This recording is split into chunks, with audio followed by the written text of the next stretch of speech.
अऊज़ु बिल्लाहि मिनश्शैतानिर्रजीम बिस्मिल्लाहिर्रहमानिर्रहीम रब्बिश्रह ली सदरी व यस्सिर ली अमरी वहलुल उक़दतम मिन लिसानी यफ़क़हू क़ौली रब्बी यस्सिर व ला तुअस्सिर व तम्मिम बिल खैर व बिका नस्तईन आमीन या रब्बल आलमीन। अल्लाहुम्मा सल्लि अला मुहम्मदिन व अला आलि मुहम्मद। अस्सलामु अलैकुम रहमतुल्लाहि व बरकातुहू। जी, आज हम सूरतुल बकरा की आयत नंबर 18 को कवर करते हैं। मेरे साथ एक बार पढ़ लीजिए। बिस्मिल्लाहिर्रहमानिर्रहीम। सुम्मुन बुक्मुन उम्युन फहुम ला यर्जिऊन। एक बार इनको हम हिज्जों से पढ़ते हैं। स्वाद मीम पेश सुम, मीम दो पेश मुन, सुम्मुन बा काफ पेश बुक, मीम दो पेश मुन, बुकमुन, ऐन मीम पेश या दो पेश युन, उम्युन फा ज़बर फा, हा मीम पेश हुम, फहुम, लाम अलिफ ला, फहुम ला, या रा ज़बर यर, जीम ज़ेर जी, यरजी, आइन वाव पेश ऊ, यरजिऊ, नून ज़बर ना, यरजिऊना। वक्फ करते हैं तो ला यरजिऊन। तजवीद के साथ इनको हम कैसे पढ़ेंगे? स्वाद, स्वाद क्या है? हुर्फ़े मुस्तालिया का हर्फ है और इसको हमने पुर पढ़ना है। इसके अलावा ये हुर्फ़े सफ़ीरिया है, हुर्फ़े सफ़ीरिया में से है। तो यहाँ पे आवाज़ जो है वो तेज़ आवाज़ निकलेगी और सिटी की तरह, और मगर इसके बावजूद इसको हम पुर पढ़ेंगे। स्वाद, आगे मीम है, मीम के ऊपर तशदीद का साइन है, गुन्ना है, और आगे मीम के बाद बा है। तो यहाँ पे इकलाब का कायदा होगा। ऊपर आपको एक छोटा सा मीम नज़र आ रहा होगा, इससे हमें पता चलता है इकलाब का कायदा है। इट मीन्स कि हमने मीम का जो गुन्ना करना है उस गुन्ने को हमने मीम की आवाज़ में बदल देना है। तो कैसे पढ़ेंगे? सुम्मुम, यानी कि हमने सुम्मू नहीं करना, हम पढ़ेंगे सुम्मुम बुकमुन, दो मीम की तरह, दो मीम की आवाज़ में पढ़ेंगे। और जब भी मीम के बाद बा आ जाए इसका मतलब है कि हमने यहाँ पे गुन्ना करना है। आगे बा काफ पेश बुक, मीम दो पेश मुन, तनवीन नज़र आ रही है, दो पेश है, आगे आइन है। तो जब भी नून साकिन या तनवीन हो और आगे आपको हुर्फ़ हल्की में से कुछ नज़र आए तो इसका मतलब है कि वहाँ पे हमने इजहार करना है, वहाँ पे गुन्ना नहीं करना। तो यहाँ पे इजहार है। सुम्मुम, यहाँ पे गुन्ना, बुकमुन, यहाँ पे हमने गुन्ना नहीं करना। आगे आइन मीम पेश या दो पेश यूं, यहाँ पे गुन्ना क्यों है? क्योंकि तनवीन के बाद फ़ा आ रहा है, तो ये हर्फ़े इख्फ़ा में से है फ़ा, तो इसलिए यहाँ पे गुन्ना होगा। यूं, फ़ा ज़बर फ़ा, हा मीम पेश हुम। आगे जो हा है वो हर्फ़ हल्की का हर्फ है, इसको भी हलक के निचले हिस्से से इसको अदा करना है। आगे मीम साकिन है यानी कि इजहार शफ़वी है।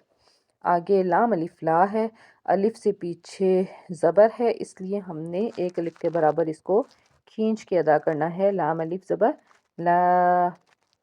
आगे या रा ज़बर यर, या साकिन से पीछे ज़बर होने की वजह से हमने रा को पुर पढ़ना है। आगे जीम है, जीम से जी, जीम जब पढ़ते हैं, जब हम जीम पढ़ते हैं तो आवाज़ मुंह में फैलती है। आगे आइन वाव पेश ऊ, जब हमने आइन पढ़ना है तो आइन भी हलक के दरमियान से इसको हमने अदा करना है, और वाव साकिन से पीछे पेश है, इसका मतलब है कि हमने एक अलिफ के बराबर इसको खींचना है क्योंकि ये मद्दे असली है। यरजिऊन, नून ज़बरना यरजिऊना, कि यहाँ पे आर्जी हम आर्जी साकिन करेंगे, इसको आर्जी सुकून देंगे।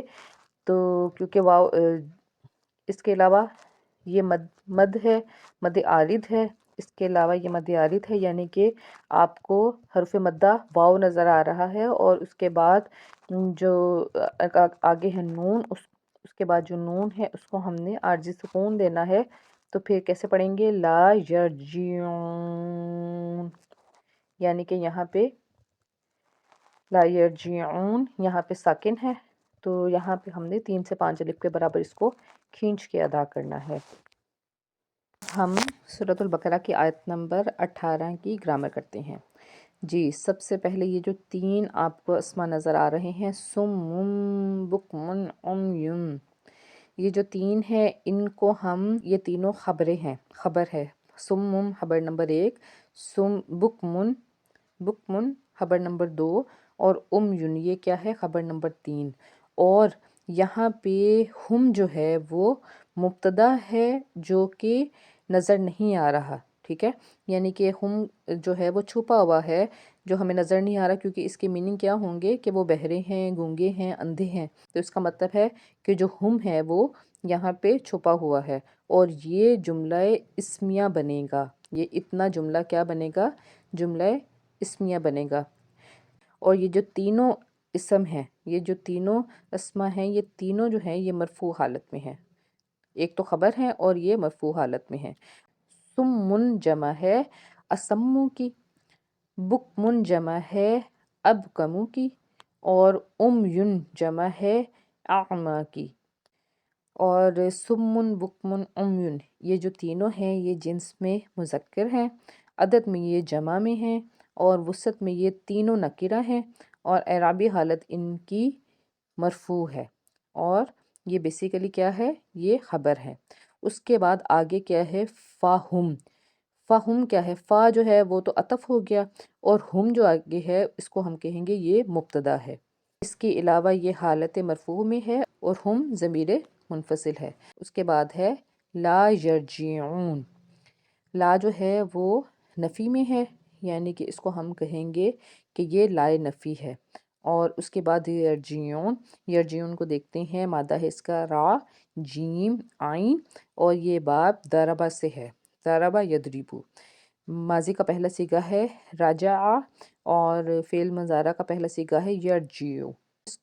یہاں پہ ہے یرجعون، یعنی کہ فعل مضارع جمع غائب مذکر، اور اس کا مطلب ہے وہ لوٹیں گے۔ لا لگے گا تو اس کا مطلب ہے وہ نہیں لوٹیں گے۔ ہے سم بکمن یون، یہ اسماء مرفوع خبر، اور اس کا مطلب ہے بہرے ہیں، گونگے ہیں، اندھے ہیں۔ فہم پس وہ، عاطفہ پلس ضمیر، لا نفی، لا نہیں، یرجعون وہ نہیں لوٹیں گے، نفی پلس فعل۔ اب اس کا ہم آسان لفظی و با محاورہ ترجمہ کرتے ہیں۔ سمم بہرے ہیں، بکمن گونگے ہیں، یون اندھے ہیں، فہم سو وہ، لا نہیں، یرجعون وہ نہیں لوٹیں گے ہدایت کی طرف، یعنی کہ وہ ہدایت کی طرف نہیں لوٹ پائیں گے۔ بہرے ہیں، گونگے ہیں، اندھے ہیں، سو وہ نہیں ہدایت پائیں گے یا وہ نہیں واپس لوٹیں گے۔ اس آیت مبارکہ کی تفسیر جاننے کے لیے جو اس سے پچھلی والی آیت تھی اس کے ترجمے و تفسیر کو ہم ساتھ ملا کے پڑھتے ہیں۔ مثلہم کمثل الذی استوقد نارا فلما اضاءت ما حولہ ذہب اللہ بنورہم وترکہم فی ظلمات لا یبصرون صم بکم عمی فہم لا یرجعون۔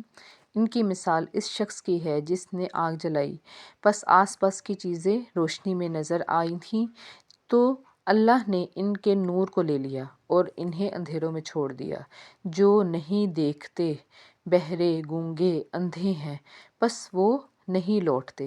اس آیت کریمہ کا جو مطلب ہے وہ یہ ہے کہ جو منافق لوگ ہیں وہ گمراہی کو ہدایت کے بدلے اور اندھے پن کو بینائی کے بدلے مول لیتے ہیں۔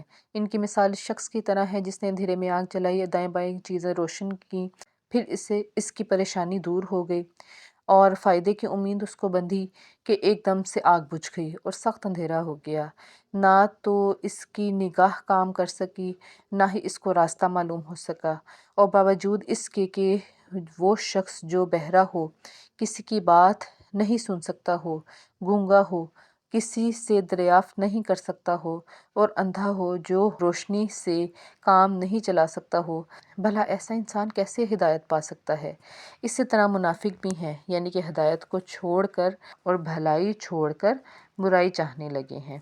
حسن بصری رحمۃ اللہ علیہ فرماتے ہیں کہ موت کے وقت منافق کی بدعمالیاں اندھیروں کی طرح اس پہ چھا جاتی ہیں اور کسی بھلائی کی روشنی اس کے لیے باقی نہیں رہتی جس سے اس کی توحید کی تصدیق ہو۔ وہ بہرے ہیں حق کے سننے سے، اندھے ہیں راہ راست کو دیکھنے سے اور سمجھنے سے، اور ہدایت کی طرف وہ لوگ نہیں لوٹ سکتے، نہ انہیں توبہ نصیب ہو سکتی ہے، نہ ان کو نصیحت حاصل ہو سکتی ہے۔ جی آج کے لیے اتنا ہی، مجھے اجازت دیجیے گا، اللہ حافظ۔